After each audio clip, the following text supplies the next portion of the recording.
Hey everyone, it's Brano, and I wanted to talk about cargo cult game design. Now, if you don't know what a cargo cult is, it's that during World War II, colonized Pacific island nations started to receive a bunch of cargo via planes meant for the Allies versus the Japanese during the war, and the natives of these lands, not knowing where the cargo actually came from, started to do these religious rituals to try and pray for the planes to come again and drop cargo. And the idea of this is that a cargo cult is what happens when you are doing sort of something with zero understanding of how or why it works. And in game design, you are going to do a lot of this because video games are really complicated. And it is just copying what other people have done is a really quick way to help establish new ideas because we stand on the shoulders of giants. But copying this design without understanding why the designers did it in the first place is a very quick way to making some undesirable gameplay outcomes. And I like to talk about one of these outcomes that I experienced. So I am making a Dome Keeper clone called Surface Breaker, and like Dome Keeper, I have two main resources, minerals and oil. Now, originally the goal was to make it so that your base upgrades, and I'll just get the images up. So these base upgrades right here, they only cost minerals.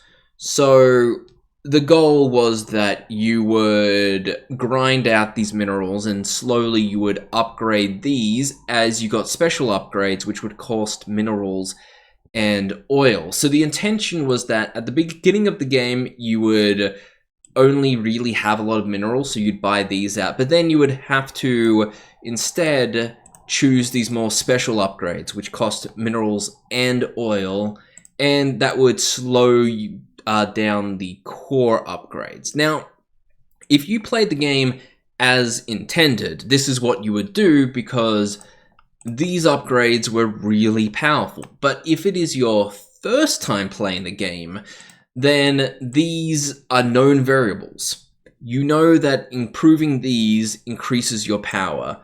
These are unknown variables. You don't really know what these do until you experience themselves.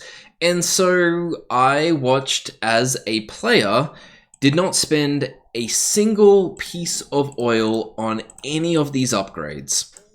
And he ended the run with 27 oils that were completely unspent and basically complained about how much oil he had and that he couldn't spend it.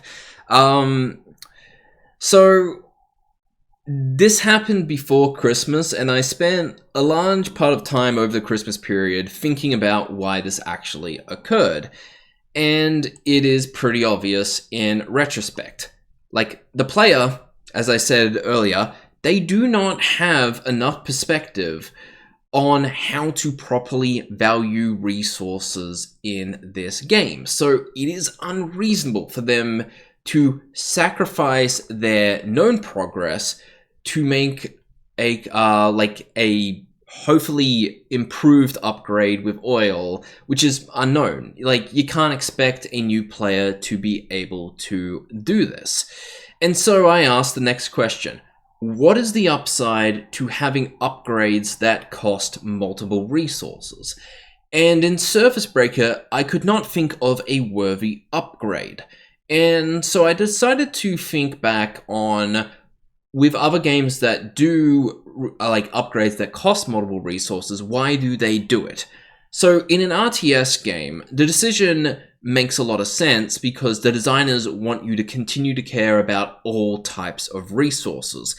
And a big part of the challenge in this game is to balance your economy.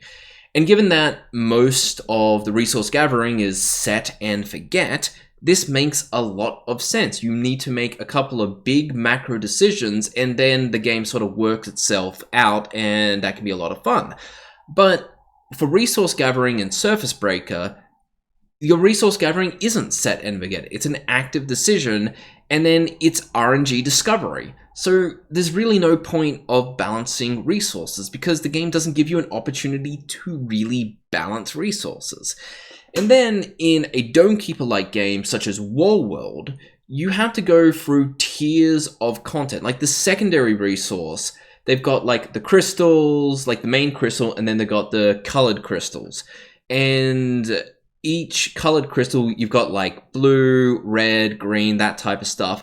And so in order to continue to buy the next tier of upgrade, like if you want to prove your mining, first you get base resource, you get the base resource with the first tier of the secondary resource, and then you got the base resource with the second tier of the secondary resource, and then the base resource with the third tier of the secondary resource.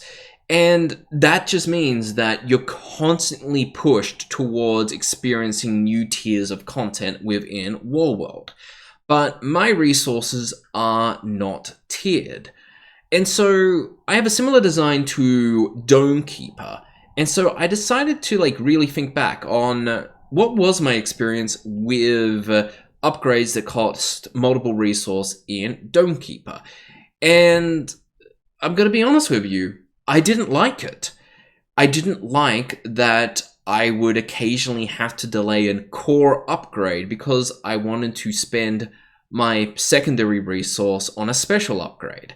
Like the mineral cost ended up feeling more like a tax than as like just part of the upgrade. And so I have made a decision in my game so where these core upgrades, they still only cost resources, but the special upgrades, they only cost oil now.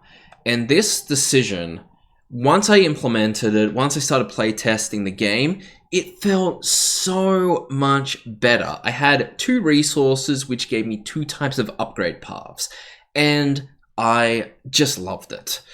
The only thing that I really had to do was rebalance the cost of these resources. So you'll see there it's like 4, 10, 20, 40, and these used to be like 4, 8, 16, 32. So I had to rebalance them in the core upgrades, but it kind of made sense anyway.